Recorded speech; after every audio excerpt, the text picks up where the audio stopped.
Bonjour, je m'en vais vous présenter une nouvelle vidéo sur les notions de force et de champ électrostatique en première S. Comme d'habitude, il s'agit d'un exercice corrigé. Dans la vidéo précédente, nous avions eu à faire un rappel sur l'essentiel du cours, mais également une large revue sur les outils mathématiques que nous allons utiliser dans ce chapitre. Ici, nous allons résoudre un exercice sur deux pendules électrostatiques en interaction. Alors, l'exercice numéro 2. L'annoncé, on considère deux pendules électriques identiques de longueur petit l égale 20 cm nouées en deux points A et B d'une barre horizontale, tel que AB égale 2 cm. Chaque fil supporte une petite boule de masse petit m égale 1 g,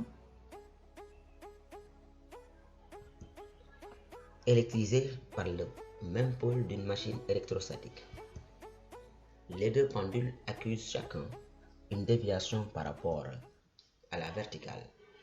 La déviation du pendule fixé en A est alpha égale 6 degrés.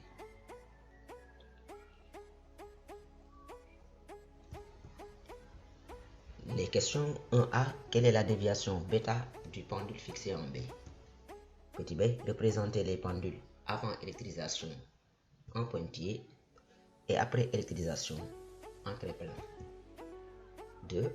La charge du pendule fixé en B est Q2 égale moins 2,21 10 puissance moins 12 coulomb. Trouver la valeur algébrique de la charge Q1 du pendule fixé en A. 3. Déterminer l'intensité de la tension du fil de chaque pendule. On donne G égale 10 Newton kg moins 1. Alors maintenant, voilà l'énoncé. Nous allons donc maintenant passer à la solution. À la 1A, donc la déviation du pendule en B.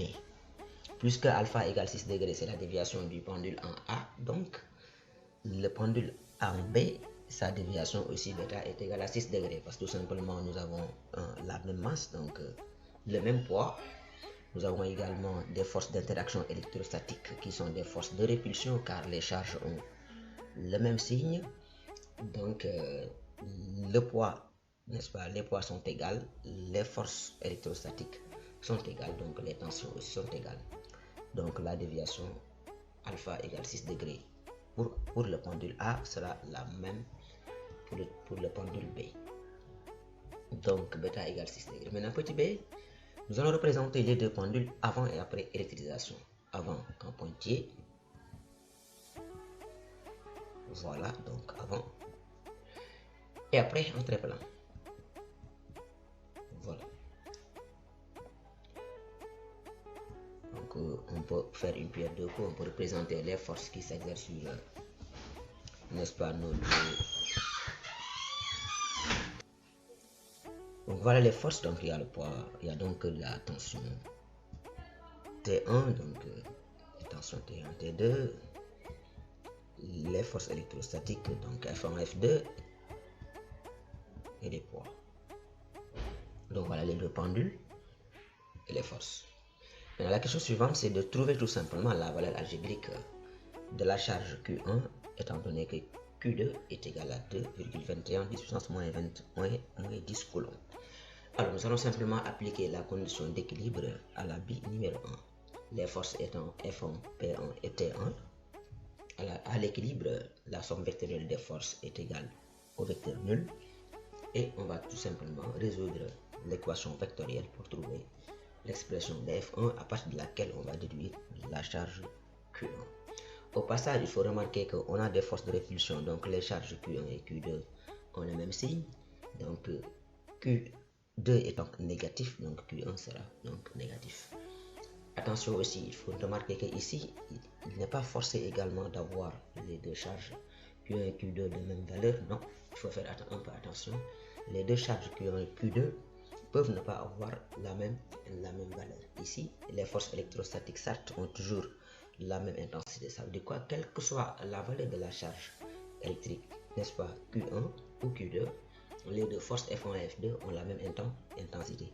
Mais il y a toujours une valeur particulière, n'est-ce pas, de la force F1 pour laquelle, et une valeur particulière de la charge Q2 pour laquelle cet équilibre-là présente est réalisé. Et ici, il faut faire attention, la valeur de Q1 n'est pas du tout égale à la valeur de Q2, nous allons les calculs, nous vont le montrer. Alors, on va reprendre donc la condition d'équilibre, système B1, bilan des forces, condition d'équilibre. Et on prend tout simplement la méthode géométrique pour résoudre l'équation vectorielle. Elle est plus efficace ici car nous avons deux forces, P1 et F1, qui ont des directions perpendiculaires. On va appliquer simplement la tangente de l'angle alpha et on a F1 égale mg de alpha. Or F1 c'est une force électrostatique, c'est K valeur absolue de Q1 fois valeur absolue de Q2 sur D au carré. Ok, donc on égalise tout simplement. Alors au passage, il faut voir que Q1 et Q2 ont le même signe. Donc ça veut dire quoi? Que le produit de la valeur absolue est aussi égal au produit de Q1 et de Q2. C'est une propriété mathématique.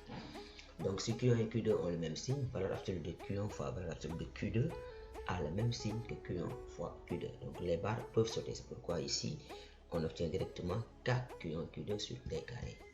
Ce qui donne mg fois tan alpha. On obtient donc Q1 égale tout simplement D carré mg tan alpha sur K fois Q2.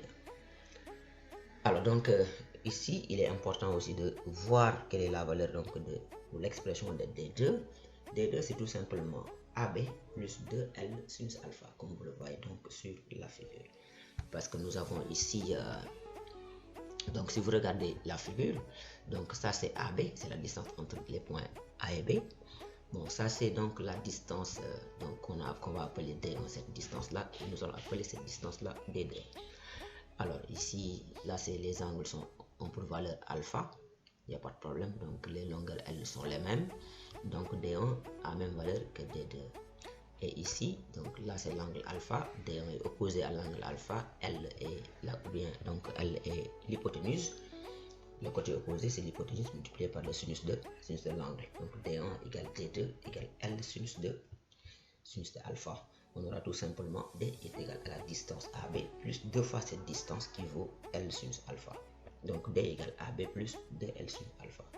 On remplace tout simplement ici et on obtient donc l'expression de Q. On obtient alors Q1 égale à donc voilà, AB plus 2L sinus alpha au carré mg tan alpha sur K fois Q2. Donc voilà, et on trouve après application numérique, ça donne donc Q égale à moins 2,02 10 puissance moins 6 coulombs. On voit bien que Q1 est bien différent de Q2, mais retenez que il ne faut pas tomber dans le piège à dire que Q1 égale Q2. Alors dans la suite, nous allons calculer l'intensité de la tension T. On revient toujours, n'est-ce pas, au triangle force. Cos alpha égale P1 sur T1, donc T1 égale P1 sur cos alpha. Voilà, et on tire simplement T1 c'est mg cos alpha. Voilà, et on a donc l'expression littérale de T1. On fait l'application numérique. Voilà, T1 donne environ 1 newton, donc sauf erreur de calcul. Donc voilà, c'est la fin donc de cette vidéo. Donc n'oubliez pas de vous abonner donc et d'activer la cloche de notification pour recevoir les autres vidéos. Je vous remercie de votre attention.